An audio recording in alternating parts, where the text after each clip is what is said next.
Bismillahirrahmanirrahim. Assalamualaikum warahmatullahi wabarakatuh. Allahumma sholli ala sayyidina Muhammad wa ala ali sayyidina Muhammad.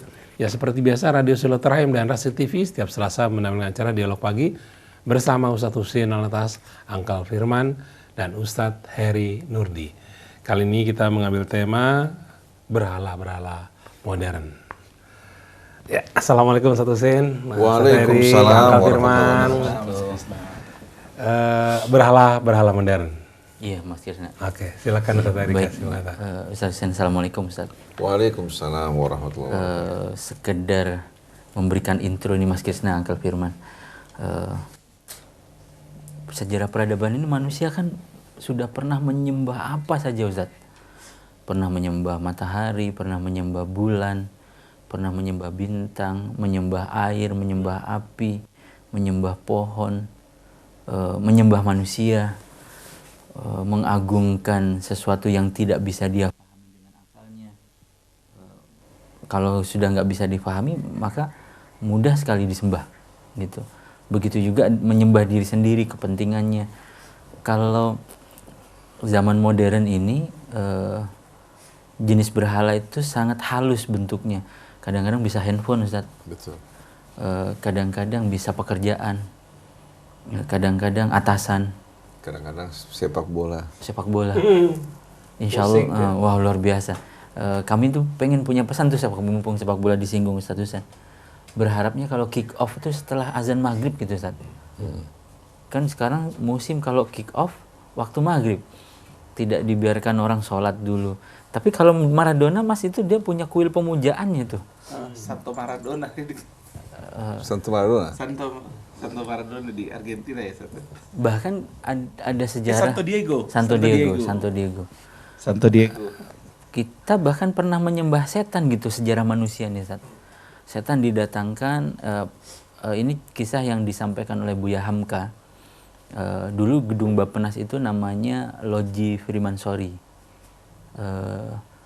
Untuk meramal masa depan, maka didatangkan orang-orang yang akan jadi perantara, kemudian jin dimasukkan ke dalamnya dan ditanya apa yang akan terjadi secara politik tahun depan, tahun ini. Lalu kemudian prediksi-prediksi yang disampaikan oleh jin-jin yang dimasukkan ke dalam tubuh manusia ini, mereka menyusun strategi politik gitu Ustaz. Kalau dalam Quran dan sejarah Rasulullah SAW, sembuhnya itu lewat apa Ustaz dan rusaknya karena apa Ustaz? A'udzu billahi minasyaitonir rajim. Bismillahirrahmanirrahim. Alhamdulillahi rabbil alamin. Allahumma shalli ala Muhammadin wa ali Muhammad. Subhanaka la ilma lana illa ma 'allamtana innaka antal alimul hakim wa la haula wa la quwwata illa billahil aliyyil azim. Allahumma fatiras samawati wal ard alimal ghaibi wasyahada anta tahkumu baina ibadika fima kanu fihi yakhtalifun. Ihdina limakhtalifa fihi minal haqqi biidhnik innaka tahdi man tasha ila siratim mustaqim. Allahumma allimna ma yanfa'una wanfa'na bima 'allamtana.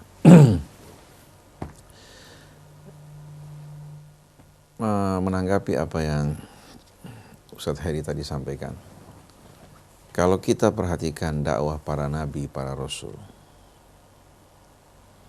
sebagaimana yang diterangkan Allah Subhanahu wa taala. Allah berfirman, "Wa laqad ba'atsna fi kulli ummatin an i'budullaha wajtanibut taghut." Sesungguhnya kami telah mengutus pada setiap umat seorang rasul untuk menyampaikan pesan dan amanat dari Allah Subhanahu wa taala, ani'budullah, hendaklah kalian menyembah Allah, beribadah dan mengabdi kepadanya, wajtanibut taghut, dan jauhkanlah penyembahan terhadap taghut. Kalau kita perhatikan asal kata taghut dalam bahasa Arab, kata kerjanya tagha yatgha tughyanan. Al-Quran menggambarkan air yang tadinya tenang, kemudian bergelombang pasang dan tsunami dinamakan tagha. yang tadinya dalam keadaan stabil, dalam keadaan normal, keluar dari batas normal, menimbulkan kerusakan, menimbulkan kehancuran, dinamakan tagha. Inna lamma taghal ma'u hamalnakum fil jariyah. Allah mengatakan ketika air yang tadinya tenang kemudian bergelombang, seperti yang dialami oleh Nuh bersama kaumnya. Allah katakan hamalnakum fil jariyah, kami angkut kalian dalam bahtera untuk menyelamatkan kalian dari air yang mengamuk, yang pasang, ya, dan menimbulkan kehancuran disebabkan karena taufan dan badai. Jadi kita melihat kata tagha dalam bahasa Arab yatgha tughyanan menggambarkan sesuatu yang keluar dari batas, yang menimbulkan kerusakan. Ini termasuk yang digunakan untuk Fir'aun fa'innahu tagha itu. Kata-kata fa'innahu tagha menggambarkan Fir'aun ini sudah keluar dari batas-batas kebenaran. Keluar dari keadilan, melakukan kerusakan, kezaliman, dan memperbudak orang-orang yang lemah dari mereka. Tidak lagi terikat oleh neraca kebenaran dan keadilan. Begitu juga penyembahan terhadap selain Allah Subhanahu wa taala dinamakan sikap tughyan. Oleh karena itu, yang disembah selain dari Allah, apapun bentuknya, baik itu benda-benda langit yang menakjubkan, seperti matahari, bintang, ataupun materi-materi yang dirasakan oleh manusia, memberikan manfaat, tapi memiliki kekuatan yang amat menakutkan seperti api. Atau makhluk-makhluk yang mereka rasakan, adanya hubungan, manfaat yang begitu besar yang mereka terima.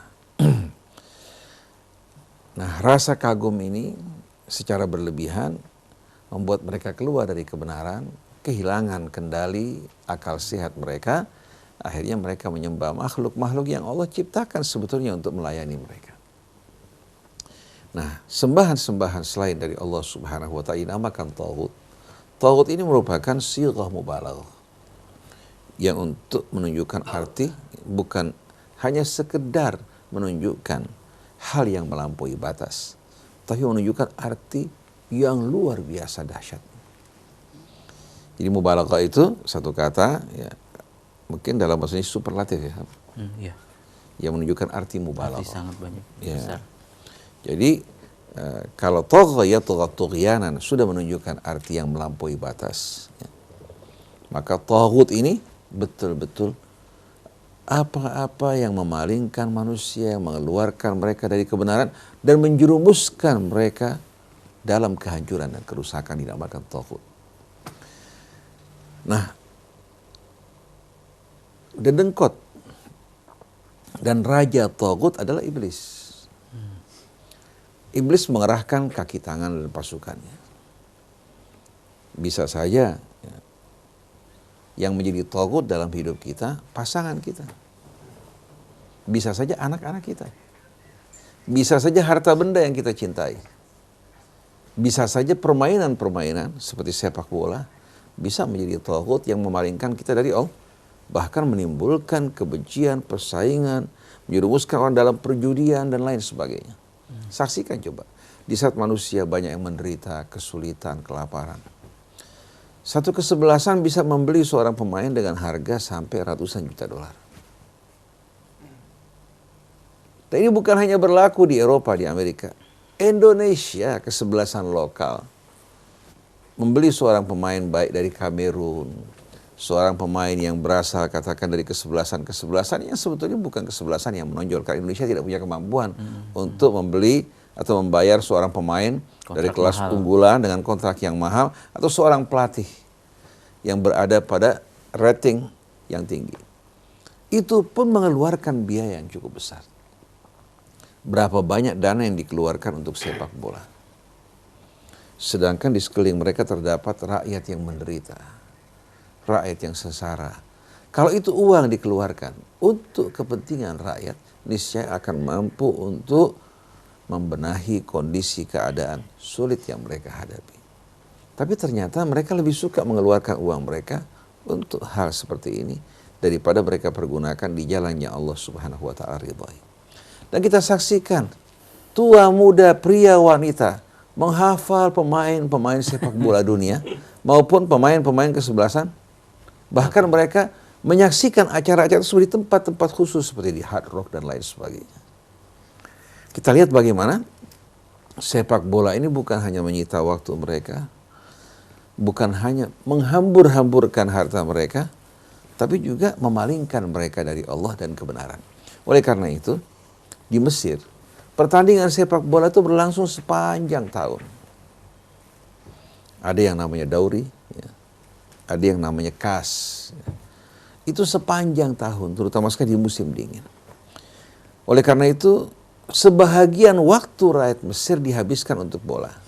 Dan kedua untuk sinetron. Dulu Ustaz suka mana Al-Ahli Ustaz?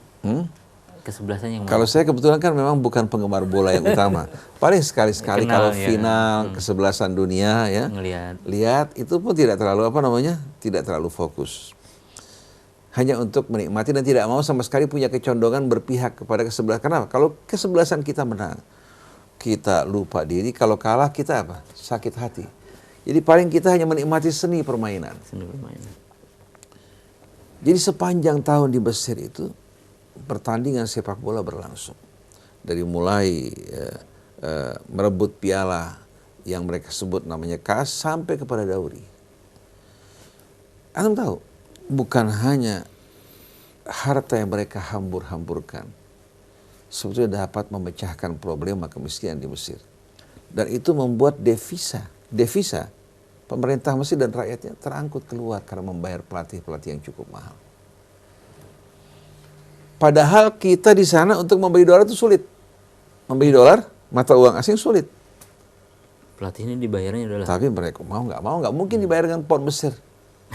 Mereka bayar dengan dolar kan. Dengan harga yang cukup tinggi. Apa yang dikorbankan oleh pemerintah Mesir dan rakyat untuk bola dibandingkan Indonesia ini tidak sebanding sama sekali. Rakyat Mesir itu punya kecintaan pada bola yang luar biasa. Uniknya, kalau ada pertandingan bola antara Ahli sama Zamalek, itu dipisah stadion. Supporternya dipisah. Jadi tidak boleh sama sekali apa? Mereka bersatu. Kalau bersatu, mereka mungkin bukan hanya berkelahi, bahkan bisa menumpahkan darah mereka. Dipisahkan pada saat masuk maupun pada saat keluar. Nanti pada saat mereka keluar dari stadion, kemudian mereka menaiki MRT atau yang dinamakan metro di sana, atau mereka menaiki bus, maka sebelum masuk ke bus, supir tanya, kamu Ahlawi wala Zamalkawi? Pro Zamalek atau Ahli? Kalau supirnya Zamalek kebetulan kalah, maka penumpang Ahli tidak diizinkan untuk masuk. Begitu juga metro. Sampai sedemikian rupa. Di jalan-jalan mereka bermain bola. Lalu kita bertanya, apa tujuan dari pemerintah Mesir yang menenggelamkan rakyatnya dalam kesibukan semacam ini? Kita menganggapnya lebih dahsyat daripada narkotik. Tujuannya untuk mengalihkan rakyat Mesir agar tidak berpikir mengenai keadaan negaranya. Politik. Apa yang dilakukan oleh pemerintah yang berkaitan dengan kebijakan-kebijakan baik dalam negeri maupun luar negeri, yang dianggap seperti bertentangan dengan kebenaran, tidak sama sekali dikontrol oleh rakyat. Oleh karena itu mereka melakukan apa yang mereka ingin lakukan.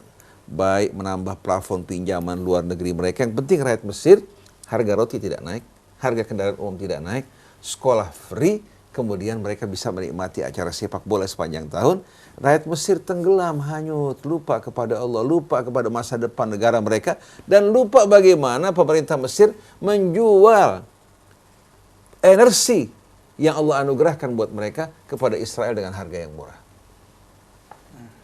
Jadi bola merupakan bahagian yang dipergunakan oleh sekian banyak negara untuk memalingkan rakyatnya agar rakyat mereka tidak punya kepedulian terhadap apa? Terhadap negara mereka. Jadi kita lihat sepak bola bahagian dari taghut, tidak diingkari. Begitu pula mazhab bisa menjadi taghut yang amat mengerikan. Seperti yang kita jumpai saat ini, bagaimana umat Islam saling menyesatkan, mengkafirkan, bukan saling berdakwah ke arah kebaikan, tapi mereka bisa saling serang menyerang. Kalau Allah mengharamkan minuman keras, perjudian, ya, disebabkan karena menimbulkan kebencian dan permusuhan. Innama yuridu syaitan an yuqi'a bainakumul adawata wal baghdha'a fil khamri wal maisir. Syaitan ingin melalui apa? Khamar, melalui perjudian untuk menciptakan kebencian, permusuhan, pertikaian di antara kalian. Pertikaian dalam mazhab ini atau antar mazhab lebih mengerikan saat ini dari apa? Dari pertikaian yang ditimbulkan oleh minuman keras. Karena kalau seorang minum minuman keras pada saat dia sadar, dia kembali dalam keadaan normal. Tapi mabuk akibat mazhab membuat orang tidak akan pernah sadar sama sekali. Mabuk dalam keadaan sadar. Artinya mabuk dalam keadaan sadar kan? Mereka selalu terbawa oleh kefanatikan mereka, kebencian mereka, kebanggaan terhadap apa-apa yang ada pada mereka. Oleh karena itu dengan tegas, orang yang berkelompok-kelompok dan bergolong-golongan dalam agama ini, Allah masukkan dalam kategori orang musyrik. Seperti dalam ayat 31 surah Ar-Rum, wala takunu minal musyrikin, jangan sekali-kali kamu tergolong dari orang musyrik.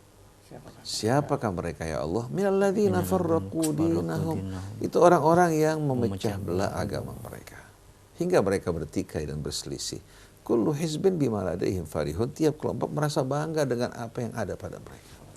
Mungkin Ustadz makanya waktu itu Ustadz pernah ceramah, anak-anak aku banget Ustadz, kata-kata Ustadz. Kadang-kadang manusia itu lebih jahat dari iblis. Karena iblis cuma bisa bisik-bisik. Manusia nih Bisa menarik. narik. Kalau sampai udah tarik-tarikan terhadap satu kelompok bisa mengakibatkan seseorang jadi musyrik ya Ustaz ya. Nah itu juga jadi togut juga dong Ustaz. Jadi ini bukan syirik saghir. Jadi bukan syirkus saghir yang mereka sering katakan syirik yang kecil seperti dia. Ini asyirkul kabir. Dan orang kalau meninggal dalam kondisi begini, Allah haramkan baginya mencium bau surga. Karena apa? Karena agama itu mengajak kita semua bersatu kembali kepada Allah. Sedangkan syaitan menginginkan kita berpecah belah, bercerai-berai dalam agama Allah. Keuntungan yang didapatkan oleh syaitan dari pertikaian ini lebih besar daripada apa yang mereka dapatkan melalui minuman keras, melalui perjudian, melalui perzinaan dan lain-lain. Kenapa? Kalau orang minuman keras, katakan dia minum, dia mabuk, dia bisa membunuh. Tapi tidak mengatasnamakan agama di saat mereka sadar. Mereka menyadari kesalahan mereka. Tapi kalau pertikaian antara mazhab ini sampai mendorong orang memberikan fatwa menghalalkan darah sesama saudara mereka yang beriman karena perbedaan mazhab, itu mendapatkan legitimasi dari agama, dari ulama, dari mufti-mufti. Contohnya pertikaian di Suriah. Kemudian di Yaman yang menimbulkan korban yang amat mengerikan. Dilakukan oleh pemerintah Saudi Arabia. Mereka melakukan serangan terhadap negara yang dulu merupakan sekutu mereka. Merupakan sekutu mereka. Tapi dengan alasan agama, mereka melakukan bombardemen, penghancuran terhadap infrastruktur negara tetangga dan menimbulkan ancaman kelaparan dan penyakit yang menyebar di mana-mana tempat. Subhanallah, sepanjang bulan haram mereka lakukan semua itu. Bukan untuk self defense ya Ustaz. Nah, bandingkan dengan orang yang mabuk, yang bisa membunuh orang, yang bisa menumpahkan darah orang, yang bisa berbuat aniaya dengan lisan maupun tangannya. Bandingkan dengan orang yang mabuk oleh madhab, yang mabuk oleh sekte, yang dibutakan oleh kefanatikannya. Oleh karena itu Allah berfirman dalam surah Al-Jathiyah, afara'aita man ittakhadha ilahahu hawa. Apa kamu pernah melihat, apa tidakkah kamu melihat orang yang menjadikan Tuhannya hawa nafsu? Wa adallahu Allahu ala ilmin. Allah sesatkan dia bukan dalam kebodohan, tapi sesatkan dia dalam keadaan berpengetahuan. Artinya mabuk dalam kesadaran. Wa khatama ala sam'ihi wa qalbi. Allah menyegel pendengarannya maupun hatinya. Walaupun dia mendengar, tidak dapat mengambil manfaat dari apa yang didengar. Wa ja'ala ala basarihi ghishawa. Allah letakkan tabir selubung yang menutupi matanya. Fama yahdihi min ba'dillah. Ada tidak kira yang mampu untuk memberikan hidayah bagi orang semacam ini setelah Allah Subhanahu wa taala menyesatkan diri atau membiarkan diri tersesat? Di saat Allah Subhanahu wa taala menutup cahayanya dari orang-orang yang ingkar, yang zalim, yang mempertuhan hawa nafsu. Walaupun kedua bola matanya sehari tidak akan mampu melihat. Betul enggak? Jadi kita lihat penyembahan terhadap selain Allah atau penyembahan terhadap taghut semua bersumber dari penyembahan terhadap hawa nafsu. Oleh karena itu mereka yang mengatakan kami berjuang untuk Quran dan Sunnah, kami berjuang juga untuk membela dan menegakkan ajaran Ahlul Bait. Kalau bukan dengan niat karena Allah mengajak manusia kembali kepada Allah Subhanahu wa taala, bersatu dalam agama Allah, maka jelas mereka adalah orang-orang musyrik. Kalau mereka binasa dalam keadaan demikian, Rasulullah SAW bukan pemimpin mereka dan mereka bukan pengikut Rasul. Itu suratul An'am menjelaskan dengan tegas, innal ladzina farraqu dinahum wa kanu syi'a lasta minhum fi syai'. Orang-orang yang memecah belah agama mereka hingga mereka bergolong-golongan, bertikai dan berselisih, kamu bukan dari mereka wahai Rasul. Jadi kesimpulannya, seluruh penyimpangan yang terjadi, seluruh penyembahan terhadap selain Allah, yang dinamakan penyembahan terhadap taghut, bersumber dari hawa nafsu, bukan mengikuti panggilan Allah ataupun berjalan di atas jalan yang Allah Subhanahu wa taala ridhai. Seperti yang pernah kita sampaikan dalam surah Asy-Syura, syara'a lakum minad din ma wassa bihi Nuha. Allah Subhanahu wa taala mensyariatkan bagi kalian dari agama seperti yang Allah wasiatkan kepada Nuh. Walladzi auhayna ilaik, demikian pula yang kami wahyukan padamu wahai Rasulullah. Wa ma wassayna bihi Ibrahim wa Musa wa Isa, dan apa yang kami wasiatkan pada Ibrahim, pada Musa maupun Isa. Pesan yang Allah sampaikan pada mereka sama, an aqimuddin wa la tatafarraqu fi. Adalah kalian bersama-sama menegakkan agama Allah, bukan justru kita menegakkan hawa nafsu kita dengan mengatasnamakan agama Allah, tapi tegakkan agama Allah. Dan jangan kalian bercerai-berai dalam agama Allah. Lalu Allah terangkan, siapa yang tidak menyukai seruan ini? Siapa yang menolak seruan dan panggilan Allah? Allah katakan, kabura 'alal musyrikin ma tad'ukum ilaih. Sungguh merupakan hal yang mustahil, hal yang tidak mungkin, merupakan hal yang amat berat bagi orang-orang musyrik untuk menyambut dan mengikuti seruanmu wahai Rasulullah. Jadi seruan Rasul dan para dai yang mengajak umat bersatu dalam agama Allah, mustahil bagi orang musyrik untuk menerima dan mengikuti. Ini surat Asy-Syura tadi. Kalau gitu nyambung dengan surat Bukan yang Syura. Kalau gitu nyambung dengan surat yang sebelumnya yang menyatakan orang yang memecah belah bahwa mereka orang musyrik. Itu dengan penegasan dari Allah, sungguh hal yang amat berat, hal yang amat mustahil bagi orang musyrik untuk menyambut dan mengikuti seruanmu bersatu dalam agama Allah. Ini nggak sesuai dengan hawa nafsu. Betul nggak? Tapi memang betul Ustaz gini, kalau pertikaian itu sepertinya sudah jadi industri Ustaz. Betul. Disupport oleh banyak kepentingan dan diwujudkan oleh banyak pihak, mulai dari sepatu perang, kendaraan, mesyu, senjata, termasuk juga industri-industri makanan, didirikan makanan-makanan franchise di dalam barak-barak. Ya memang bukan hanya ingin menguasai sebuah negara, tapi memang sudah jadi industri, termasuk pertikaian dalam agama, kira-kira gitu. Betul. Jangan jauh-jauh, ada sebuah sekolah ya, dikelola oleh satu lembaga. Kemudian guru-gurunya ini berselisih, bertikai di antara mereka, demikian pula para pengurusnya, karena memperebutkan apa? Memperebutkan ladang seragam dan laundry.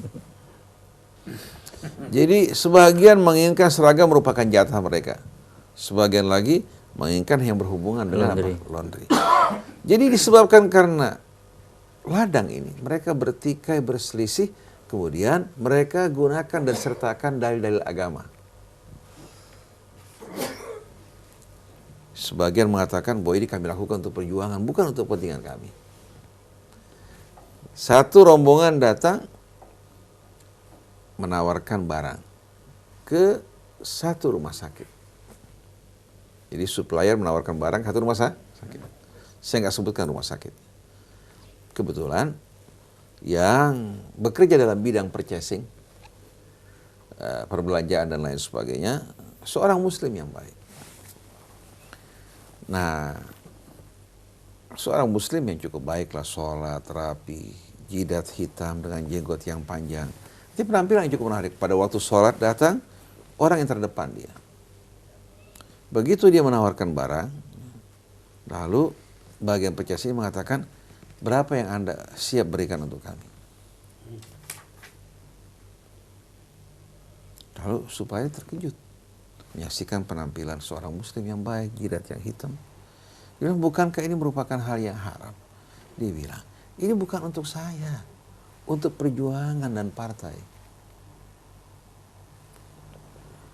Aduh. Jadi akhirnya supplier ini terheran-heran, apa betul kalau untuk kepentingan partai, kepentingan perjuangan yang haram itu dapat dihalalkan? Apa betul, Ustaz? Ya, dengan tegas, kalau orang yang berjuang dalam agama Allah melakukan perbuatan seperti ini, siapa lagi yang diharapkan dapat jadi contoh? Masya Allah. Betul enggak?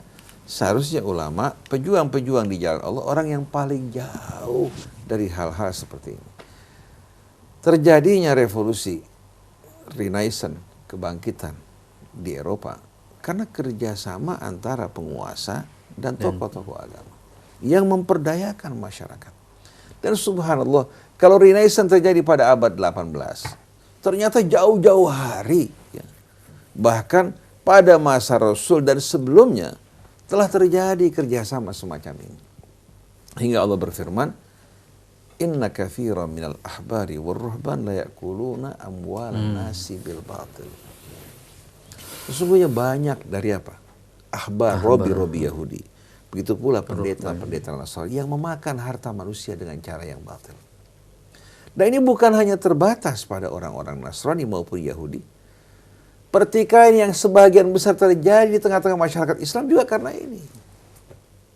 Karena ini. Jatah laundry, jatah seragam. Jatah seragam. Sekarang jangan jauh-jauh. Mereka-mereka yang menerima dana dari Saudi Arabia atau negara teluk. Begitu juga yang menerima dana dari Iran. Masing-masing akan menjalankan pesan sponsor apa tidak? Iya. Ada titipan pasti. Yang dari Saudi Arabia akan menyebarkan mazhab Wahabi mereka, itu pasti. Sampai kalau mereka menyumbang masjid, ternyata masih menggunakan beduk, itu menimbulkan kemarahan mereka. Bahkan sumbangan yang diberikan mengharuskan mereka menerima imam orang yang ditunjuk di kalangan mereka. Sebenarnya beduknya kasihan, Ustaz, udah dipukulin, disalah-salahin. Betul. Berkaitannya dari Iran pun tidak mungkin dong. Mereka memberikan sumbangan buat satu masjid, buat satu lembaga, lalu dibiarkan, ya, Bebas lembaga ini bebas dalam apa? Dalam menjalankan program-program pendidikan. Pasti ada pesan dong. Pasti ada pesan. Pesannya diantaranya yang menyebarkan apa? Ajaran-ajaran sih, itu pasti. Kalau tidak sesuai atau mereka tidak mengikuti, ya sumbangan akan berhenti. Betul enggak? Nah, yang kita inginkan, kalau satu lembaga memberikan sumbangan, satu negara memberikan dukungan, hendaknya mereka tidak memberikan sumbangan dengan pesan-pesan yang bakal menimbulkan fitnah yang menjerumuskan ke dalam pertikaian. Nah, ulama ustadz yang menerima ini, mereka bingung. Hati nurani mereka tidak menerima. Tapi kebutuhan hidup mereka begitu besar.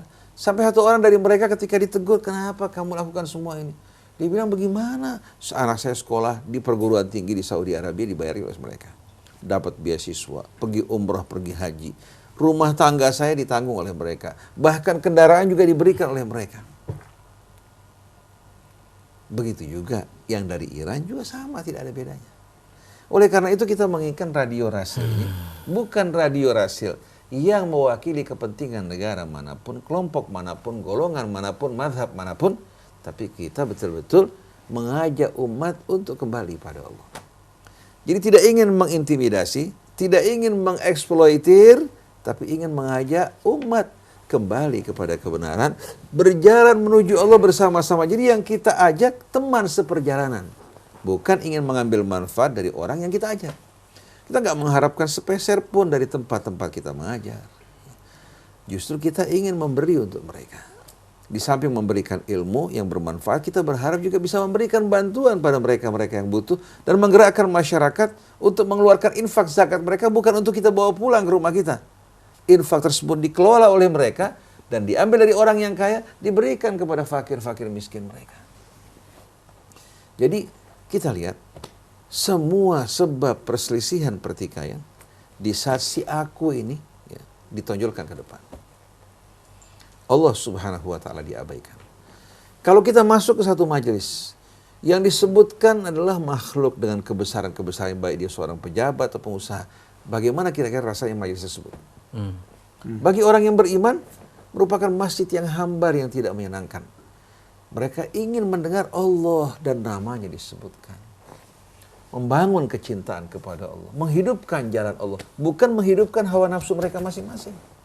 Seorang dai mengajak seperti para nabi, para rasul, menjelaskan dengan sejelas-jelasnya dan tidak menanggapi sikap arogansi mereka.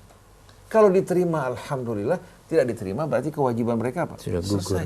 Tapi di saat kita berdakwah, lalu kita ingin memagar orang-orang yang kita ajak, kita mengambil manfaat dari mereka, menjadikan mereka sebagai ladang usaha kita, sumber kehidupan mereka. Ya mana mungkin? Mana mungkin apa? Dakwah kita ini akan membangun kehidupan beragama yang sehat dan bersih. Apa yang kita lakukan akan ditularkan pada orang-orang di sekeliling kita. Pepatah Arab mengatakan manjalas danas. Manjalas danas. Orang kalau duduk sama seseorang bersebelah, ya kecipratan, ketularan. Pada tidak aromanya seperti pedagang minyak wangi, duduk di samping kita akan mencium aroma yang sedap. Betul enggak? Jadi itu merupakan hal yang tidak bisa diingkari. Oleh karena itu, kita berdakwah di mana saja mengajak orang kembali pada Allah. Tapi kalau bersahabat, berteman, jangan bersahabat kecuali dengan orang yang bertakwa. Makanya saya sama Ustadz Heri suka bercanda Ustadz. Walaupun saya belum dekat sama Al-Quran, paling enggak saya dekat sama orang yang dekat Al-Quran. Ustadz, kemarin dalam pengajian pagi di rumah Ustadz, ini ada satu hal yang sangat menarik Ustadz. Saya mau berbagi juga deh buat ikhwan akhwat yang gak datang ke pengajian kemarin. Pada dasarnya semua imam mazhab ini mengajak untuk ke Al-Quran ya Ustadz ya. Bukan untuk berkelompok-kelompok. Betul. Sampai-sampai kemarin itu Ustadz Hamzah bilang Imam Ja'far, Imam Maliki dan Imam Syafi'i menyatakan bahwa utamakan akhlak di depan fikih. Iya. Sampai pernah ada kejadian dengan kebesarannya Imam Syafi'i, beliau mengunjungi daerah yang mayoritas bermazhab Hanafi. Maka pada saat itu Imam Syafi'i sholat subuh tidak melakukan kunut karena ingin menghargai mazhab Hanafi. Andai sebetulnya kalau orang-orang yang merasa memegang suatu mazhab dengan kukuh, justru akan kembali seperti itu ya Ustaz ya. Jadi di sini kita perlu bedakan antara mazhab, ya, antara mazhab dan agama. Mazhab itu diambil dari kata dhahaba yadhhabu. Dhahaba fulan ila kadza. Dhahaba fulan ila kadza. Artinya fulan pergi dengan pendapatnya, ya, dengan pendapatnya atau dengan pemahamannya ke arah ini. Oleh karena itu mazhab merupakan masdar mimi. Dhahaba yadhhabu fulanun madhhaba asy-Syafi'i. Fulan berjalan mengikuti mazhab asy-Syafi'i. Maksudnya apa yang diikuti oleh Syafi'i dan pendapat-pendapat yang ditelurkan. Jadi kata dhahaba yadhhabu itu pergi. Dhahabtu madhhaba fulan, aku pergi mengikuti mazhabnya fulan. Faham enggak? Artinya apa yang ditelurkan dari pemikiran-pemikiran fulan. Nah, mazhab ini berbeda dengan agama. Agama itu yang langsung datang dari Allah Subhanahu wa ta'ala. Dan syariat itu merupakan ketentuan-ketentuan jalan yang terang, benderang, tidak ada kesamaran sedikit.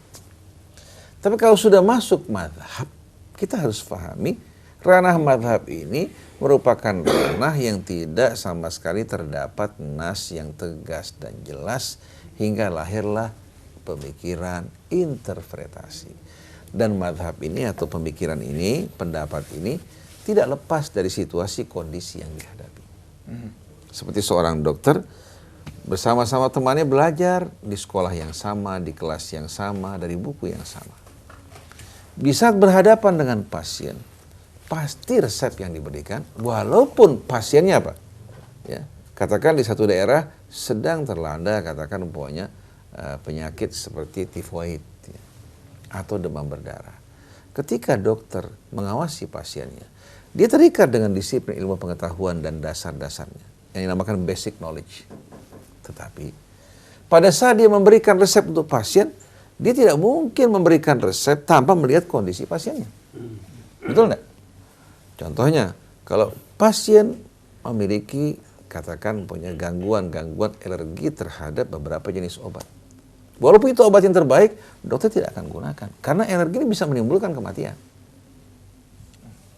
Contohnya, seorang katakan umpamanya orang yang mengalami gangguan pada jantungnya, debar-debarnya meningkat.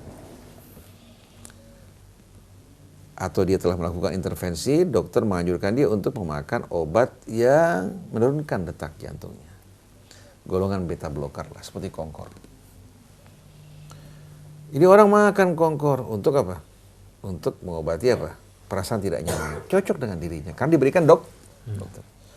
Tahu satu teman mengalami nasib yang sama, ini orang mengatakan, kau makan obat saya nih. Minum aja Concor. Concor. Diberikan obat, bukan baik, malah apa? Bahkan menimbulkan efek yang mengerikan. Kenapa? Karena orang ini ada asma. Obatnya tidak boleh bagi orang asma. Atau katakan seorang ya, sehabis intervensi diharuskan memakan obat pengencer. Pengencer darah. Diberikan Askardia. Ternyata lambungnya tidak tahan. Terjadi pendarahan. Pendarahan kan menimbulkan efek yang bahaya buat dia. Betul tidak? Bisa menuju ke arah kematian, maka dicarikan alternatif lain, obat yang tidak menimbulkan gangguan atau iritasi pada lambungnya. Jadi dokter pada saat memberikan obat, bukan hanya terikat oleh basic knowledge yang dipelajari, ya, oleh dasar-dasar pengetahuan, tapi dilihat kondisi pasiennya. Saya punya teman, mengalami gangguan pencernaan. Dokter tidak bertanya, kamu punya alergi terhadap sulfat apa tidak? Langsung berikan baktrin. Begitu diberikan obatnya langsung kulit terbakar semuanya. Betul. Adik Ustaz Fauzan, terbakar semua. Begitu orang lihat, kamu jangan-jangan habis makan baktrin. Padahal itu bisa menimbulkan efek, bukan hanya terbakar, bisa menimbulkan kematian. Begitu juga orang dulu pada saat mengalami infeksi. Dengan gampang memberikan pensilin. Padahal pensilin juga menimbulkan efek yang mengerikan. Dulu makanya diberikan suntikan sedikit pensilin untuk menguji alergi apa tidak. Dia obat yang luar biasa. Tetapi efek alergi juga luar biasa. Bisa menimbulkan kematian dan kebinasaan. Jadi kita lihat mazhab ini ya, merupakan apa? Perumpamannya bagikan seorang dokter. Basic knowledge-nya, agama dan syariatnya sama. Tapi seorang pemimpin, seorang mujtahid itu di saat berhadapan dengan pasien, bukan hanya dia berpegang pada basic knowledge, terkadang al-hukmul asli, hukum asli nggak bisa dipergunakan. Maka mujtahid menggunakan hukum tsanawi. Paham nggak? Contohnya, di daerah tersebut tidak terdapat makanan, yang ada hanya babi. Dalam Quran babi diharamkan sebagai hukum asli, tapi pada kondisi di mana orang tidak menjumpai makanan, mujtahid membolehkan dia memakan babi dengan dosis atau kadar yang dapat menyelamatkan diri. Ketika dia memberikan makan babi untuk menyelamatkan itu, bukan berarti menghalalkan yang haram. Tetapi apa? Di mana masyarakat berada pada kondisi darurat. Dari hukum asli pindah kepada hukum tsanawi. Begitu juga seorang pencuri. Waktu dia mencuri, ya, pencurian dalam syariat itu merupakan dosa besar. Bahkan dalam Al-Quran. Selalu Allah Subhanahu wa ta'ala dalam menyebutkan ampunan dan azab, ampunan lebih dulu. Yaghfiru liman yasha wa yu'adzibu man yasha. Tapi dalam kasus pencurian, alam taro annallaha ya, yu'adzibu man yasha wa yaghfiru liman yasha. Setelah mengatakan was-sariqu was-sariqah. Kenapa? Karena pencurian ini menimbulkan kerugian bagi orang-orang yang bersusah payah berusaha, si pencuri dengan seenaknya mengambil keuntungan tanpa usaha. Saya pernah menjumpai seorang wanita tukang sayur, tengah malam berangkat ke pasar induk, pagi-pagi dengan becaknya, bawa sayur-sayur, kemudian digelar di koridor. Dia berdagang, begitu hampir selesai, uang yang dikumpulkan di ikatan kainnya dicuri orang. Dia menangis yang luar biasa. Bayangkan betapa teganya orang tersebut yang mencuri hasil kerja orang lain dengan susah payah. Maka Allah bilang, yu'adzibu man yasha wa yaghfiru liman yasha. Mendahulukan azab dulu baru dibanding ampunan, insyaallah. Nah, seorang di saat menjumpai atau seorang pencuri tertangkap tidak langsung dikenakan hukum syariat yang mengharuskan seorang pencuri dipotong tangannya. Ditanya terlebih dahulu, apa pekerjaan kamu? Apa kondisi kamu? Apa yang mendorong kamu melakukan pencurian? Waktu diteliti, diperiksa, ini orang ternyata tidak menjumpai makanan di rumahnya. Tetangganya tidak peduli terhadap dirinya. Anaknya sakit membutuhkan biaya pengobatan. Pada saat kondisi orang tersebut seperti ini, hukuman dibekukan. Hukuman, bahkan bisa-bisa lingkungan dikenakan sanksi hukuman karena tidak peduli apa. Bahkan bisa pejabat setempat dalam Islam dihukum. Karena dalam lingkungan terdapat orang seperti ini diabaikan. Betul tidak? Jadi kita lihat bagaimana seorang mujtahid pada saat menerapkan hukum melihat kondisi dari al-mukallaf. Layak tidak dia apa? Dihukum. Dikenakan hukum tersebut. Walaupun hukum itu jelas. Nah, mujtahid itu yang melihat, memperhatikan kondisinya. Oleh karena itu, Imam Syafi'i ketika beliau di Irak punya pendapat. Ketika beliau berangkat ke Mesir, ternyata pendapatnya berbeda dengan apa yang di Irak. Bahkan subhanallah, di Mesir beliau bisa mengeluarkan dua fatwa yang berbeda pada kasus yang sama. Karena apa? Karena orangnya berbeda. Jadi sebetulnya mazhab itu pilihan kacamata loh, bukan satu-satunya kacamata. Betul. Mazhab itu terikat oleh situasi, kondisi yang oleh karena itu satu fatwa itu tidak boleh sama sekali dikeluarkan oleh seorang mujtahid yang telah wafat. Karena nggak tahu kondisi. Karena mujtahid yang telah wafat ini tidak bisa sama sekali melihat kondisi al-mukallaf secara langsung. Kalau berkaitan dengan sistem nilai, acuan, rujukan, pedoman, tidak ada yang lebih indah dari Al-Quran. Kalau kita yang hidup sekarang juga tidak memungkinkan mengambil ijtihad mujtahid yang sudah wafat. Seorang yang bisa berhubungan dengan mujtahid, orang yang memahami dasar-dasar ijtihad. Kita tahu definisi fikih itu dalam Islam. Dalam usul adalah apa? Memahami hukum-hukum ya, syariat yang bersifat amali dan praktis ya, yang diambil langsung dari dalilnya secara tafsir.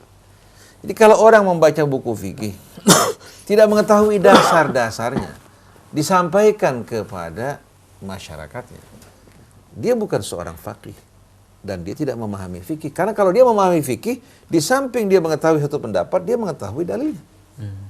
Dan tahu bagaimana memetik pendapat tersebut dari dalilnya. Baru seorang faqih. Nah, yang sekarang ada ini, orang-orang yang membaca fatwa-fatwa ulama-ulama terdahulu. Yang cocok untuk masa mereka, cocok untuk mukallaf yang mereka hadapi, tahu-tahu ya, apa-apa yang dikeluarkan dalam fatwa tersebut, ternyata apa? Diikuti oleh seseorang dan diberikan tanpa dasar pengetahuan. Persis seperti seorang yang makan obat merasa enak, diberikan pada temannya, dia beranggapan apa? Sama, sesuai. Nah, itu kesalahan fatal. Oleh karena itu, fikih itu merupakan apa?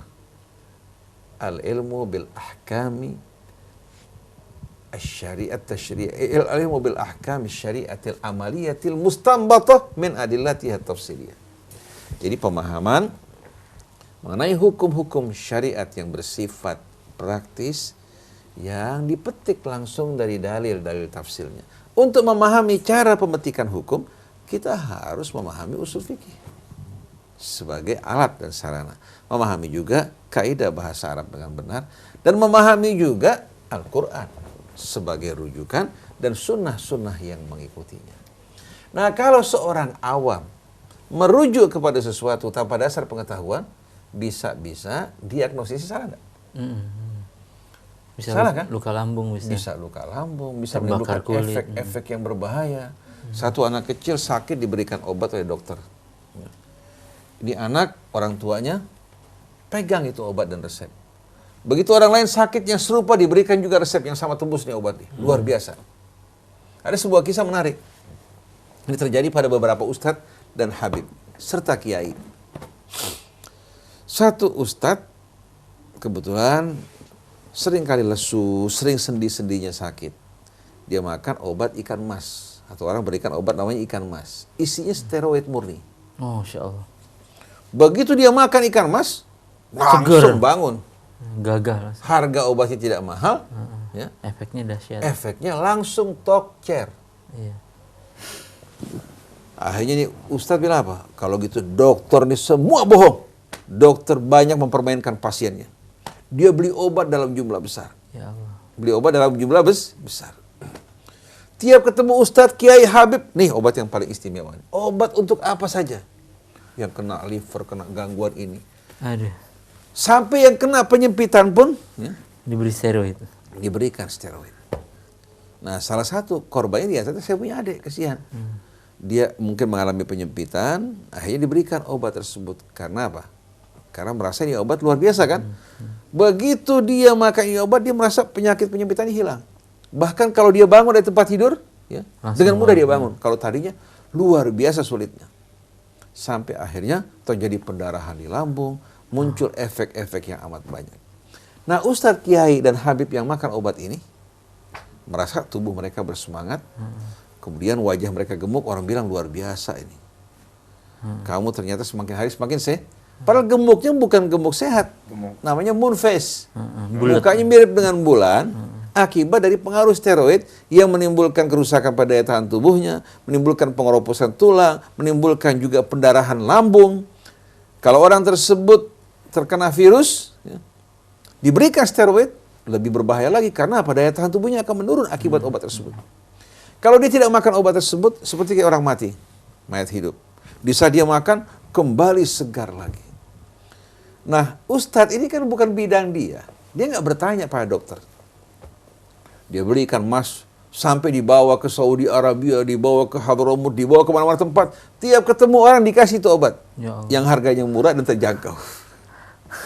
Niat dia baik. Iya. Tulus ingin membuat orang sehat. Tapi yang dibawa justru bencana dan bahaya. Kok yang ngasih nama ikan mas itu siapa, Ustaz? Ini obat. Iya kan ikan mas agak menarik sedikit kan. Namanya begitu menawar dan menarik. Ya. Dan obat steroid kan banyak, ada prednison. Iya. Ya. Dan kalau sudah orang kecanduan steroid itu mengerikan. Dia tidak makan itu obat, gairah hidupnya hilang sama sekali. Sakit badan, Ustaz. Badan sakit semuanya. Oleh karena itu dokter di saat memberikan steroid itu ada apa? Dosis, ada batas waktu dan dosis. Untuk menguranginya pun sedikit demi sedikit, tidak boleh terus-menerus makan steroid tersebut. Dan uniknya jamu-jamu yang di luar-luar ya, untuk membuat dia efektif dan tokcer, sebagai perusahaan jamu menambahkan steroid. Dan harganya murah, Rp50 per tablet. Taruh di jamu, begitu dia minum jamu langsung dia bangkit segar, dia bilang nih jamu-jamu yang luar biasa. Jamu Madura, jamu ini, jamu itu. Jadi sebetulnya banyak penipuan terjadi dengan sengaja atau dengan ketulusan dan niat yang baik menimbulkan kerusakan. Begitu juga orang baca fikih tidak mengenal dalil syar'i secara baik, tidak mengenal usul, tidak mengenal kitab Allah Subhanahu wa taala. Dia baca fikih diajarkan pada orang di sekelilingnya, padahal fikih tersebut merupakan fatwa ulama-ulama terdahulu yang telah meninggal dunia, yang tidak langsung berhadapan dengan kondisi situasi seperti yang dihadapi mereka. Ikan emas juga. Jadi Imam Syafi'i memberikan pendapat rahimahullah untuk masa itu cocok. Betul. Imam Malik cocok untuk masa itu. Tapi kalau sebahagian pendapat mereka kita pergunakan untuk saat ini, banyak yang sudah tidak relevan. Contohnya, sebagian orang mengatakan bahwa zakat profesi tidak ada. Zakat tanah tidak ada, zakat pertambangan tidak ada, karena pada masa Rasul tidak pernah mengambil hal tersebut. Padahal kita tahu Allah berfirman dalam Quran, ya ayyuhalladzina amanu anfiqu min thayyibati ma kasabtum wa mimma akhrajna lakum minal ardh. Wahai orang yang beriman, infakkanlah dari sebahagian hasil usaha kalian yang baik, yang thayyib dan halal. Karena kalau usaha yang haram gak ada zakatnya, mesti dihentikan. Kerusakan yang ditimbulkan dari usaha yang haram lebih besar daripada manfaat yang diberikan dengan memberikan bantuan. Jadi keluarkan sebahagian dari hasil usaha kalian yang baik dan halal, dan apa saja yang kami keluarkan bagi kalian dari hasil bumi. Kalau kembali kepada Al-Quran, jelas Quran bisa berlaku untuk setiap masa. Tapi kalau kembali kepada fikih, fikih membatasi zakat hanya pada makanan yang pokok. Betul enggak? Padahal yang menumbuhkan coklat, yang menumbuhkan cengkeh, yang menumbuhkan timun, melon, cabai dan lain sebagainya adalah Allah, sama dengan yang menumbuhkan padi. Quran tidak membatasi pada makanan pokok. Seorang memiliki perkebunan cabai 1 hektar bisa memberi 2-3 mobil pada saat panen. Apalagi kalau pada saat cabai harganya mahal. Sampai cabai berapa butir harganya lebih mahal daripada apa? Rendang sama ayam bakar. Berapa butir cabai dibandingkan dengan 1 potong daging rendang masih mahalan cabai. Ini ada pekerjaan baru sekarang Ustaz. Namanya YouTubers. Atau yang menyebarkan berita hoax. Ini putaran uangnya besar Ustaz. Ya pasti. Boleh ada zakatnya. Nah, kita bahas tuh zakatnya. Cuman saya ngerasa mikirnya gini, misalnya kayak Kalau kemenangan YouTuber, Trump. dia nggak YouTuber ini, kita nggak mengambil zakat dari mereka. Mereka harus tobat dari perbuatan Harus mereka. taubat. Iya. Kayak, Harus tobat. Kemenangan Trump itu salah satu yang bermain adalah YouTubers yang digerakkan oleh Rusia, tapi mereka itu aslinya dari Eropa Timur. Anak-anak SMA bikin berita, anak-anak SMA menyebarkan berita, lalu kemudian jadi happening dibaca oleh sekian juta orang dan kemudian berpengaruh di Eropa. Sekarang anak-anak sekolah di Eropa Timur, usia-usia sekolah di Eropa Timur itu udah nggak pada sekolah, Ustaz. Seneng bikin berita hoax aja karena hasilnya jauh lebih besar. Kalau di Indonesia yang suka berita hoax justru para ustadz, para kiai, para ulama. Gitu. Bahkan orang-orang yang berjuang dalam agama Allah banyak ingin memperjuangkan kebenaran dengan kebohongan. Mungkin sebagian mereka tulus. Jadi kalau kita terima berita di WA banyak kebohongan yang tidak diperiksa terlebih dahulu, akhirnya dikonsumsi oleh masyarakat dan rakyat, dianggap ini merupakan menu yang sehat. Betul enggak? Dan heran Ustaz Heri, Musiman, kalau kita masih ya, yang mengherankan kefanatikan orang pada pendapat-pendapat ulama, fatwa-fatwa mereka, resep yang diberikan oleh pimpinan-pimpinan mazhab dan mujtahid ini untuk situasi kondisi itu. Mereka lebih fanatik kepada semua ini daripada kepada Al-Qur'annya, daripada kepada agamanya. Jadi kalau urusan agama buat mereka tidak penting. Tapi urusan ini justru amat penting. Contohnya, kalau agama Islam diganggu, agama Islam dipojokkan, mereka nggak begitu sama sekali apa? Tergerak. Tapi kalau madhabnya, kalau organisasinya ustadznya diganggu, mereka marah. Ada seorang anak kiai yang cukup terkemuka dan tokoh agama.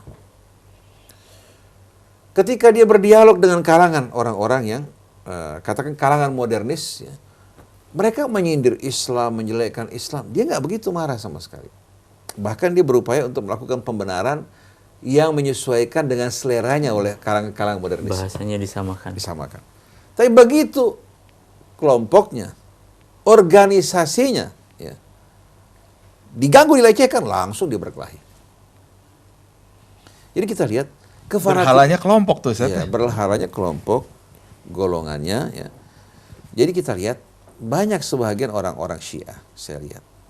Walaupun mereka mengaku sebagai pengikut Ahlul Bait, mengikut keluarga Rasul, tapi hati mereka bukan bersama Allah, bukan bersama Rasulnya, bukan bersama keluarga Rasul, bukan bersama orang Islam. Hati mereka bersama orang-orang kafir. Begitu juga yang mengaku sebagai Ahlus Sunnah. Mereka mengaku sebagai Ahlus Sunnah, tapi dalam memahami ayat Allah, dalam menafsirkannya bukan mengikuti ketentuan Al-Quran yang mengaitkan ayat dengan ayat, ya. Memahami berbagai macam istilah dalam Al-Quran sebagaimana yang dikehendaki Allah, tapi mereka berupaya untuk menyesuaikan penafsiran ayat tersebut dengan apa?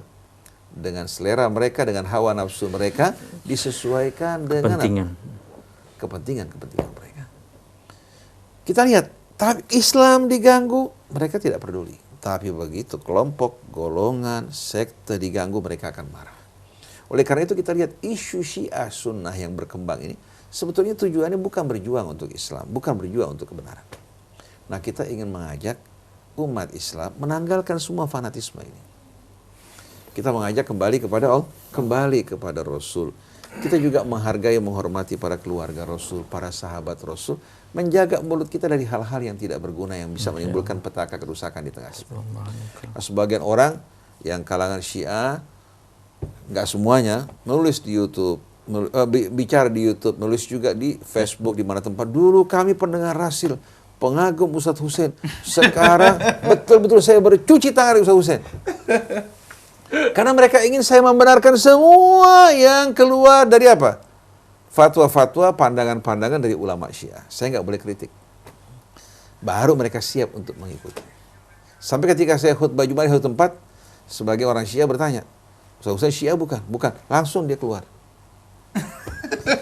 Nah, begitu juga dari sebahagian Ahlus Sunnah, mereka tidak menyukai saya, nggak menyenangi saya karena saya dianggap tidak bersikap apa? Tegas mengkafirkan Syiah semuanya. Orang mengkafirkan atau menyesatkan itu bukan sebuah kata yang ringan. Ini bakal dipertanggungjawabkan di hari kemudian nanti. Saya jumpai dari kalangan Syiah, terdapat orang yang soleh, yang mulut mereka bersih, yang cara hidup mereka bersih, berpegang pada kitab Allah sebagaimana yang diajarkan Ahlul Bait.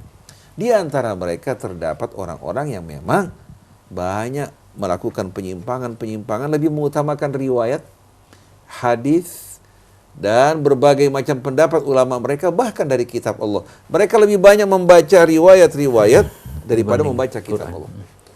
Bahkan banyak dari mereka yang tidak terikat dengan hukum Allah Subhanahu wa ta'ala. Jadi di setiap kelompok, setiap golongan ada seperti ini. Nah, saya ingin jangan orang berfanatik kepada Syiahnya, hingga apa yang dari Syiah benar, yang dari luar Syiah salah. Jangan juga berfanatik kepada kelompok Ahlus Sunnah manapun, yang dari Sunnah semua dari kelompok mereka benar, yang lain salah.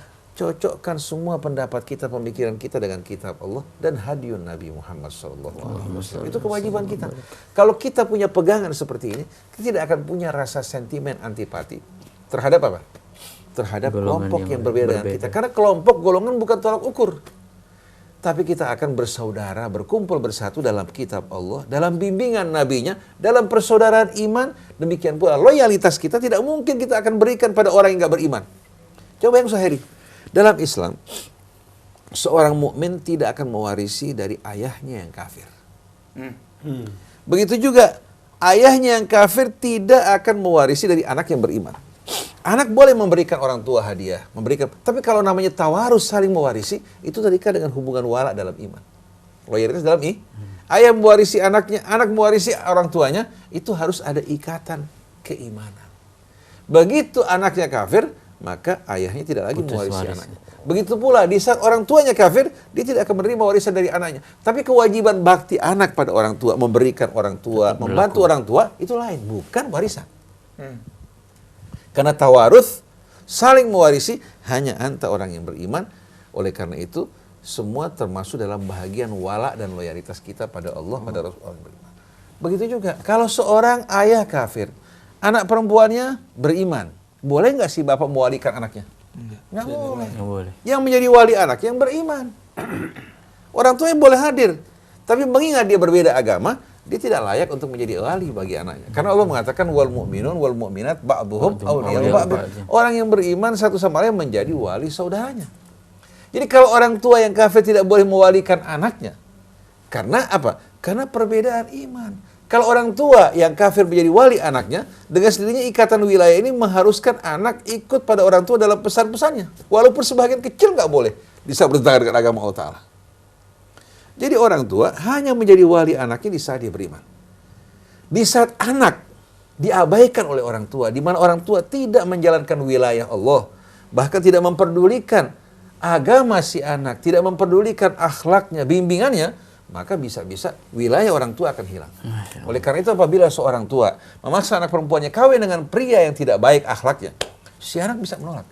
Bahkan si anak bisa menikah dengan pria pilihannya asal dia beriman, bertakwa pada Allah Ta'ala di bawah hakim yang beriman. Karena kata wali itu menunjukkan tanggung jawab dan amanat, di mana orang tua menjaga betul-betul anaknya agar berjalan di jalan Allah. Kemudian berupaya untuk mendidiknya, memberikan makan dari yang halal, dan bila tiba saatnya berkeluarga, mencarikan suami yang dapat menjaga agamanya. Berarti orang tua juga bisa jadi tagut ya? Bisa jadi tagut, maka berapa banyak perempuan-perempuan dijual sama orang tua aja. Jadi kata wala, ikatan di antara kita dalam Islam itu betul-betul merupakan ikatan yang paling suci, yang paling sakral, yang paling agung. Oleh karena itu persaudaraan dalam iman lebih diutamakan daripada persaudaraan dalam darah. Sampai Abdullah bin Ubay bin Salul Anaknya minta pada Rasulullah untuk diizinkan membunuh orang tuanya. Jangan serahkan pada orang lain agar dia tidak mendendam pada pembunuh orang tuanya. Kalau Rasul bermaksud membunuh orang tuanya yang munafik. Jadi kita lihat bagaimana Allah Subhanahu wa taala memerintahkan kita ini berkumpul bersatu bukan dalam wadah kelompok, bukan dalam wadah golongan, bukan juga dalam wadah mazhab. Karena mazhab itu merupakan hal yang tidak sakral. Oleh karena itu resep yang diberikan seorang dokter pada 10 tahun yang lalu berhadapan dengan satu penyakit belum tentu cocok untuk hari ini. Contohnya, sekian banyak obat paru-paru yang diberikan pada orang yang terkena TB ini sudah resistan, tidak berguna. Bahkan di Eropa, di Amerika sedang menghadapi hal ini. Sampai mereka takut bukan hanya terhadap penyakit flu, mereka takut. Karena flu di sana beda dengan flu Indonesia. Sudah canggih. Iya. Semakin canggih kehidupan mereka, semakin canggih juga virus dan bakteri berkembang di tengah mereka. Lahir varietas baru yang tahan terhadap berbagai macam obat virus maupun antibiotik. Ini jadi kalau cuman masih panu aja, alhamdulillah. Betul. Jadi kalau seandainya seorang ustaz, Masya Allah. ya, sebagusnya kalau dia mengajar fikih, hendaknya dihubungkan dengan adillah syariah. Dia belajar, kemudian memahami juga adillah syariah, dalil-dalil syar'i, memahami juga metode untuk apa? Memetik hukum dari dalil tersebut. Jadi kalau dia membaca fikih Syafi'i, Maliki, Hambali, Hanafi, dia tahu setiap fatwa itu kembali kemana. Ustaz, tapi mohon maaf Ustaz, ada kritikan yang mendasar. Para ulama, ustadz dan para guru ini nggak dekat dengan mat'u. Mereka datang kalau diundang, pulang cepat-cepat karena sudah ada agenda lain.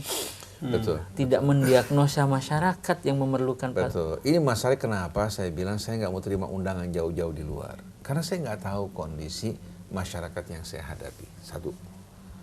Apa yang saya keluarkan dari pendapat belum tentu sesuai dengan kondisi apa pasien yang saya hadapi. Saya jauh-jauh ke tempat yang jauh, di lingkungan kita ini banyak yang harus mendapatkan apa? Penyelesaian. Kita bukan hanya ceramah setengah jam, 3/4 jam kita pulang. Kemudian kita pulang dengan membawa amplop dan bingkisan. Tapi tugas ulama kan berdakwah. Kalau kita sudah menyelesaikan lingkungan kita, memperbaiki keadaan kita, ya, kita berhadapan dengan orang bertanya secara khusus. Kita juga mengetahui kondisinya, keadaannya secara jelas, baru kita memberikan fatwa. Saya teringat kepada seorang alim dari luar, datang berkunjung ke Sukabumi. Kebetulan yang dikunjungi saya punya kakek. Akhirnya masyarakat bertanya, ya Ustadz, ya Habib, bagaimana pendapat Anda masalah ini? Dia bilang, saya tidak akan menjawab. Tanya, kepada apa? Kepada Ustadz dan Habib kalian di sini. Dia punya dasar ilmu dan dia tahu kondisi keadaan yang dihadapi. Sedangkan saya asing. Kalau saya memberikan fatwa terhadap seorang pasien yang saya tidak tahu kondisi keadaannya dan lingkungannya, bisa-bisa fatwa saya tidak sesuai, bukan membuat solusi, malah apa? Mendatangkan persoalan. Betul enggak? Nambah persoalan. Mendatangkan persoalan. Jadi contoh jangan jauh-jauh. Seorang ulama dari Qatar mengeluarkan fatwa berkaitan dengan zakat profesi. Zakat profesi mengatakan tidak wajib. Kemudian bicara juga mengenai zakat. Satu lagi mengatakan bahwa zakat profesi dikeluarkan. Satu lagi mengatakan tidak wajib. Satu mengatakan wajib dikeluarkan 2,5%. 2,5%. Lalu orang bertanya, bagaimana seorang petani punya tanah katakan 0,5 hektar dengan hasil bersih 10 juta, dia harus keluarkan 1 juta. Sedangkan seorang pegawai yang hasilnya 1 bulan 25-50 juta, dia hanya mengeluarkan 2,5%. Di mana keadilan Islam? Dia mengeluarkan fatwa tadi berhadapan dengan masyarakat di Qatar mungkin yang keadaannya beda. Di Indonesia petani yang susah payah, terkadang juga mengalami kerugian, mengeluarkan 10%. Betul tidak? Dan belum lagi menghadapi riba, belum lagi pupuk yang mereka harus beli dengan hutang, ya, beban yang berat. Padahal yang mereka hasilkan itu akan dimakan oleh sekian banyak orang, bukan hanya bagi pemilik tanah, bukan hanya bagi pengelolanya, orang makan dari hasil usaha mereka. Bermanfaat buat orang banyak. Sedangkan ini orang-orang yang menerima gaji dari jasa pekerjaan yang mereka terima, 50 juta, 25 juta, mereka keluarkan 2,5%. Padahal Allah mengatakan wa yas'alunaka madza yunfiqun qulil afwa. Mereka bertanya padamu apa yang mereka harus infakkan, katakan yang melebihi kebutuhan kalian sebagai bentuk kerjasama kalian antara sesama orang yang beriman, yang kaya membantu yang miskin, yang kuat membantu yang lemah. Dan Nabi mengatakan innallaha faradha fi amwalil aghniya ma yasuddu hajata fuqaraihim. Allah wajibkan pada harta si kaya yang diwajibkan kadarnya, kadar yang mencukupi kebutuhan fakir miskin mereka. Walan yaju'a faqirun walan ya'ra illa bima fa'ala aghniyahum, dan tidak akan terjadi kelaparan dan kemiskinan dan orang-orang fakir tidak berpakaian kecuali disebabkan karena pengabaian orang-orang kaya dari mereka. Ya Allah. Nah, kita kan antara orang yang beriman terikat, wal mu'minuna wal mu'minat ba'dhuhum awliya'u ba'd. Nah, masa saudara kita susah, miskin, merana, menderita, kita berpangku tangan untuk memberikan bantuan. Seolah-olah harta ini merupakan hal yang kekal di tangan kita, padahal dia merupakan amanat. Betul enggak? Ustaz, kalau gitu hitungannya nggak harus, kalau gitu kita misalnya nggak terlalu ngitung detail nggak apa-apa ya Ustaz, yang penting kita ngerasa oh ini kelebihan, kasih gitu nggak apa-apa dong Ustaz. 2,5% yang disebutkan dalam hadis itu berkaitan dengan emas perak yang berputar selama setahun. Kita simpan emas perak selama setahun, ya, memenuhi nisab dikeluarkan 2,5%. Adapun dikaitkan dengan yang lain, itu hanya merupakan ijtihad, bukan nas. Kalau Quran mengatakan apa yang melebihi kebutuhan kita untuk keluarga kita, ya, itu menjadi apa? Itu di samping kita punya hak untuk menyimpan, kita juga punya kewajiban untuk orang tua kita, bapak ibu kita butuh. Contoh jangan jauh-jauh, Mas Iman katakan punya pendapatan 10 juta. Lebih ya Ustaz, lebih. Katakan 5 juta untuk kebutuhan keluarga sama anak-anak katakan. Sisa 5 juta kan, boleh nggak kita simpan begitu saja? Padahal orang tua kita butuh. Ya. Kemenakan kita juga butuh. Boleh, pada saat orang tua kita butuh, ya, di sekeliling kita banyak orang butuh, kita simpan. Itu namanya kans. Kita menimbun. Dan ini yang akan membuat harta kita nanti dipanaskan dalam api neraka, kemudian diteriskakan pada tubuh kita dan lambung kita. Demikian pula wajah kita. Oleh karena itu, Anda sebagai seorang pengusaha mendapatkan keuntungan atau penghasilan selama setiap bulannya Anda dapat katakan 10-20 juta. Anda butuh 10 juta, ada sisa 10 juta. Orang tua Anda ini susah. Tidak ada yang menanggung. Dulu dia menanggung Anda, sekarang dia butuh. Kalau dia minta, dia akan malu pada anaknya. Karena kalau orang tua mau ngajak orang ke rumah anaknya, dia bilang, mari kita berkunjung ke rumah anak saya. Tapi kalau anak mau ngajak temannya, bilang, ke rumah saya. Betul enggak? Oleh karena itu ada sebuah cerita, seorang bapak bersusah payah bekerja. Kalau berangkat ke pekerjaan, dia makan di rantang. Tidak mau makan di luar. Kemudian pulang dengan baik. Si anak ngundang temannya dengan mobil mewah, dengan baju jas yang mewah, makan di restoran-restoran yang cukup mahal. Temannya bilang sama orang tuanya, kamu yang bekerja susah payah menghasilkan. Anak kamu hanya menikmati. Anak kamu naik mobil mewah, makan-makan di restoran mewah, sedangkan kamu bawa makan dari rumah. Dijawab, beda. Saya anak orang miskin, dia anak orang kaya. Saya anak orang dia anak orang kaya. Dia bukan bekerja bersusah payah. Dia bermewah-mewahan dari hasil keringat orang tuanya, bukan dari hasil usahanya. Sedangkan orang tuanya bermanfaat untuk anaknya, bermanfaat untuk sekian banyak orang. Ada yang minta bantuan untuk masjid sekolah, dia tidak sayang-sayang keluarkan. Tapi dia sendiri tidak berlebih-lebihan hidupnya. Jadi orang tua amat merasa risih kalau dia harus, yang tadinya memberikan nafkah untuk anaknya, dia harus minta pada anaknya. Baik itu anak laki-laki, setelah beristri dia merasa canggung. Jadi, anak perempuan apalagi kan? Betul. Oleh karena itu anak di saat dia menjumpai orang tuanya, setelah dia tua, tidak berdaya untuk bekerja, anak wajib memenuhi semua kebutuhan orang tuanya. Kalau ada beramai-ramai mampu, kerjasama. Kalau tidak ada yang mampu kecuali hanya satu, yang satu ini bertanggung jawab pada orang tuanya. Mungkin ada adik-adiknya yang kecil. Itu kewajiban anak sebagaimana dulu orang tua menanggung dirinya. Ini sekarang yang terjadi, seorang suami tanya sama saya, Ustadz bagaimana Ustadz? Saya mau berikan bantuan orang tua, istri saya menolak. Marah sama saya. Saya bilang berikan nasihat. Tidak mau terima, panggil Ustadz orang tua untuk berikan nasihat. Tidak mau terima. Saya bilang orang seperti ini bisa membawa kamu ke neraka. Mendingan kamu tukar dengan yang lain. Tukar dengan yang baik, yang muda, yang salehah, yang bisa mengantarkan kamu ke syurga. Karena kamu punya kewajiban pada orang tua kamu tanpa harus kamu minta izin dari istri kamu. Kalau kamu berikan orang tua kamu, dia tidak setuju, dia marah, kamu buang, dia ganti sama yang lain. Ini merupakan bahan bakar api neraka. Cari dong bidadari surga yang baik, yang soleh. Masya Allah. Yang kamu kalau ingin membantu orang tua, dia berikan dukungan. Kamu lupa, diingatkan. Betul tidak? Iya. Saya alhamdulillah bersama keluarga tidak pernah ada sama sekali hal-hal yang menghalangi saya untuk berbuat kebaikan, bukan hanya untuk orang tua, bahkan untuk adik-adik kita, untuk masyarakat. Bahkan kita bagi separuh harta kita dia nggak marah. Kecuali kalau poligami. Baru dia menolak.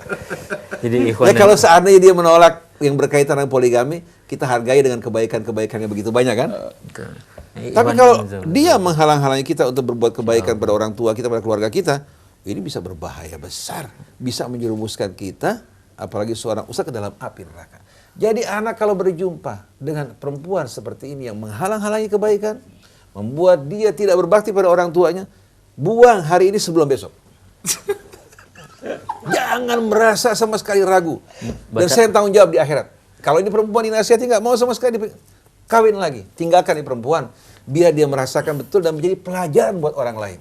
sama juga kalau ada suami yang melarang istrinya bertemu dengan ayah ibunya. Yaitu suami keterlaluan.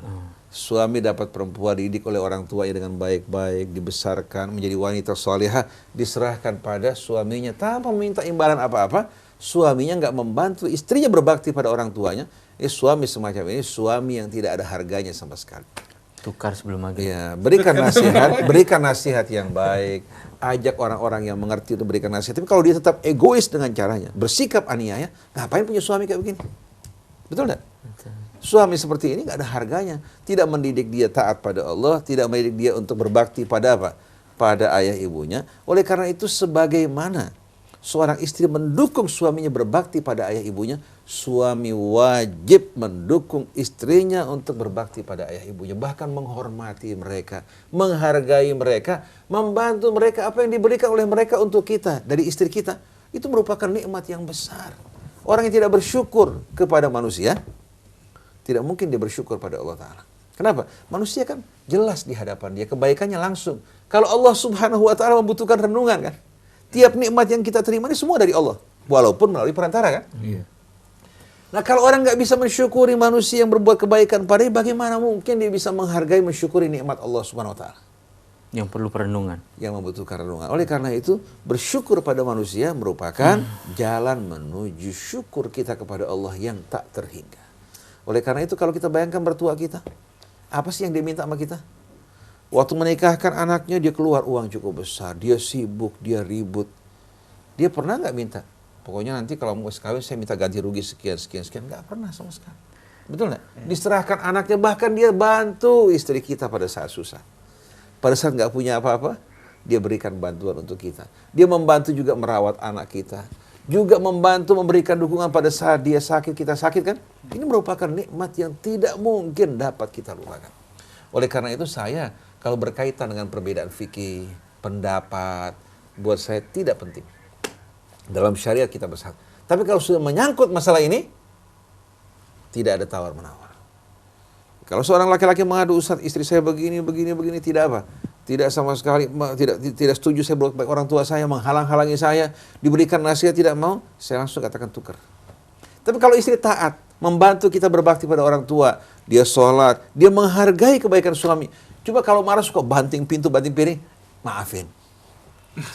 Artinya kalau datang cemburunya, datang ininya marah-marah, ya jangan sama sekali kita apa? Jangan kita terbawa, terpancing untuk ikut marah, malah ini menunjukkan cinta dia pada kita sebetulnya. Coba kalau perempuan bilang, nah, Mas Iman kalau mau kawin silahkan kawin dah. Curiga, Ustaz. Jadi curiga. Sakit hati tidak? Sakit hati. Ada apa nih, kok dia nggak suka sama kita nih? Betul nggak? Tapi kalau dia masih menahan kita dan marah pada saat kita berbicara masalah, itu wajar. Jadi kalau emosi marah dalam hal tertentu kita bisa terima. Tapi kalau menyangkut hal-hal yang prinsip seperti tadi, yang bisa menjerumuskan kita ke dalam api neraka, Allah mengingatkan, ya ayyuhalladzina amanu, inna min azwajikum wa auladikum aduwwan lakum fahdharuhum. Wahai orang yang beriman, sebahagian pasangan-pasangan kalian, ini berlaku untuk istri, berlaku juga untuk suami, dan anak-anak kalian musuh-musuh bagi kalian. Hati-hati, waspada. Nah, laki-laki kalau punya istri menghalang-halangi kebaikan dia pada orang tuanya, musuh. Cuma repotnya, musuh seranjang sama kita, seatap sama kita, satu selimut sama kita, kemudian juga apa? Mempunyai kenangan di hati kita. Berat nggak kalau kita berhadapan dengan musuh seperti ini? Berat banget. Berat kan? Ya Allah. Begitu juga anak kita. Bisa menjadi petaka yang menjauhkan kita dari Allah. Karena anak, akhirnya kita menghalalkan apa-apa yang diharamkan Allah Subhanahu wa Ta'ala. Tauhid lagi itu. Itu menjadi taghut lagi. Oleh karena itu, apa saja yang memalingkan kita dari Allah, ya, baik itu merupakan doktrin agama, mazhab, sekte, partai, seni, apapun dia, semua masuk dalam kategori taghut, Termasuk dirinya sendiri ya Ustaz. termasuk dirinya sendiri. Termasuk dirinya sendiri. Kalau sekarang kan yang populer dengan togut itu polisi sebut togut, TNI sebut togut, pemerintah sebut togut. Betul. Padahal yang mudah tergelincir adalah dia sendiri berpotensi sebagai togut. Betul. Oleh karena itu di antara polisi terdapat orang-orang yang soleh. Di antara mereka terdapat orang-orang yang tidak memiliki rasa rahmat, jiwa kejam, disebabkan karena makan barang yang haram, yang tidak benar. Di TNI terdapat orang-orang yang soleh, punya kecintaan pada agama, pada bangsa dan tanah air. Tapi ulama-ulama juga banyak yang berpenampilan suci, tapi waliyadzubillah buas, rakus, jiwa yang busuk, yang tidak sama sekali memiliki rasa rahmat di hati mereka, dan gemar memperalat, memperdayakan masyarakat, dan memecah belah umat untuk kepentingan pribadi mereka. Nah, kalau ulama yang sudah seperti ini, siapa yang diharapkan untuk bisa berdakwah di tengah-tengah umat? Jadi kita harus waspada terhadap ancaman-ancaman semacam ini. Bisa saja bukan dari pihak pemerintah, bukan dari TNI-nya, bukan dari kepolisiannya, bukan dari artisnya, malah taghut yang dalam jiwa kita bisa lebih berbahaya karena masuk dalam diri kita tanpa kita sadari, kemudian mendapatkan pembenaran lagi melalui ayat-ayat Quran dan sunnah-sunnah Nabi. Ini kan berbahaya sekali kan? Iya. Jadi kita berharap betul-betul amar ma'ruf di antara para ulama, saling mengingatkan satu dengan lainnya perlu kita lakukan. Dan kita berharap dengan tidak masuk dalam kelompok manapun, orang bebas menyampaikan keberatan mereka, kritikan mereka terhadap kita. Karena kalau kita punya masa yang cukup kuat, orang agak takut. Kalau saya punya masa cukup kuat, punya pengaruh, bisa mengintimidasi orang lain, orang agak takut untuk berbicara. Memberikan masukan. Betul enggak? Tapi kalau sekarang saya nggak punya masa, nggak punya pengikut, betul enggak? Orang bicara di YouTube kan gampang, Ustadz Husain sesat, Ustadz Husain Syiah, Ustadz Husain begini. Saya bisa mengoreksi diri saya melalui orang yang mengkritik. Kalau teman yang dekat sama kita atau pencinta pengagum akan menutup mata kita. Tapi kalau orang yang benci sama kita bisa berbicara, ya, melalui kebenciannya apa-apa yang bisa menjadi batu asahan buat kita.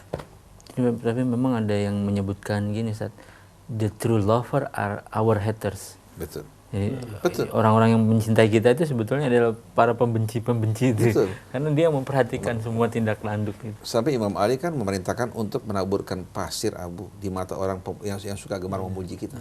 Karena memuji ini bahaya. Rusaknya para pejabat di atas ini. Para pengusaha, termasuk ulama yang mendapatkan sanjungan berlebihan. Kalau sudah murid datang ke hadapan guru ngesot, mencium tangannya, memuja dirinya, mengeluh-elukan di luar, ini merupakan tanda bahaya bukan bagi orang lain, bagi ulama. Oleh karena itu Nabi datang ke majelis tidak pernah ada tempat khusus. Di mana ada yang kosong duduk. Minum bahkan dari bekas sahabatnya. Sekarang repotnya kita masuk ke majelis acara maulid, ada kasur, ada kembang-kembang, ada acara macam-macam. Yang lebih mengerikan, ada rokok lagi di gelas-gelas. Iya, Betul enggak? Iya, iya. Jadi bagaimana Nabi datang ke majelis tidak ada sama sekali kebesaran yang dibuat-buat. Dia betul-betul punya kedekatan dengan masyarakat, dengan rakyat. Maka saya kalau kumpul di majelis-majelis yang menonjolkan kebesaran, saya nggak betah sama sekali. Datang langsung pulang. Tapi kalau di tengah masyarakat bersahaja, kumpul bersama-sama, penuh ketawaduan, menyebutkan nama Allah, ini merupakan majelis yang betul-betul hangat buat kita semua. Kita nggak butuh sanjungan, nggak ada gunanya kok. Sanjungan, pujian tidak akan mengangkat kita. Makian dan fitnah tidak akan menjatuhkan kita. Yang menjatuhkan kita perbuatan kita, perilaku kita. Betul tidak? Kalau kita berakhlak mulia, semakin mereka memfitnah kita akan semakin mulia bagaikan gahru yang terkena api. Begitu terkena Semakin api wangi. tercium aroma dan semerbak. Tapi kalau isi bangke, jangankan kena api, bungkusannya rusak akan tercium baunya. Sepandai-pandainya orang membungkus bangke, pasti akan tercium baunya. Jadi yang paling penting, kita selalu ingat Allah, ingat diri kita, selalu melakukan muhasabah, dan perhatikan nasihat dari orang yang membenci kita. Jadi jangan kita fokus mendengarkan siapa pengagum kita. Kan biasa di WA atau di Facebook ya, Like kan, orang-orang yang suka sama kita kan? Like. Senang. Sampai perempuan sudah bersuami pun tidak memasang foto suaminya. Mulai pujian-pujian dilantunkan padanya. Jadi jangan kita perhatikan orang yang like kita, seharusnya perhatikan orang yang mencaci, memaki kita. Renungkan apa yang diucapkan oleh mereka. Jadi insya Allah mudah-mudahan kita bersama-sama melalui Rasil tidak mengajak orang kepada diri kita, tapi mengajak orang untuk sama-sama berjalan menuju Allah. Tidak ada intimidasi, ya, tidak ada eksploitasi, dan betul kita bukan mengajak orang ke Rasil. Oleh karena itu yang mendengarkan Rasil, menyaksikan, alhamdulillah ambil pelajaran yang baik yang berguna, yang tidak baik sisihkan. Dan dengarkan juga siaran-siaran dari radio dan televisi yang lain. Ambil yang bermanfaat, tinggalkan yang tidak bermanfaat. Jangan kalau kita berlalu di tempat sampah, kita kumpulin sampahnya. Berlalu di tempat-tempat yang baik, kita tidak tempat yang baik, kebun-kebun yang indah, taman-taman yang indah, buah-buah yang segar, ambil. Sampah tutup mulut, tutup hidung, jalan keluar. Begitu juga kalau kita dengar fitnah, omongan yang tidak baik, ini sampah tinggalkan, gak berguna buat kita. Oleh karena itu orang kalau Ustaz ada yang ngomong begini, saya bilang sampah. Tidak perlu kita cium baunya, tidak perlu kita dengar, tidak perlu kita bicarakan, dengar yang indah-indah aja. Jadi mudah-mudahan lah insya Allah. Baik ya, Ustaz Eri, udah kita bahas? Sudah 10-an ya. Oke, baik. Baik, saya Muhammad Krishna, kemudian Ustaz Husin Alatas, Angkal Firman, Ustaz Heri Nurdi, Ondi Pengantin Baru, dan juga Andri. Dan di atas siapa? Fajar, mohon pamit. Wabillahi taufiq wal hidayah. Wassalamualaikum warahmatullahi wabarakatuh. Waalaikumsalam warahmatullahi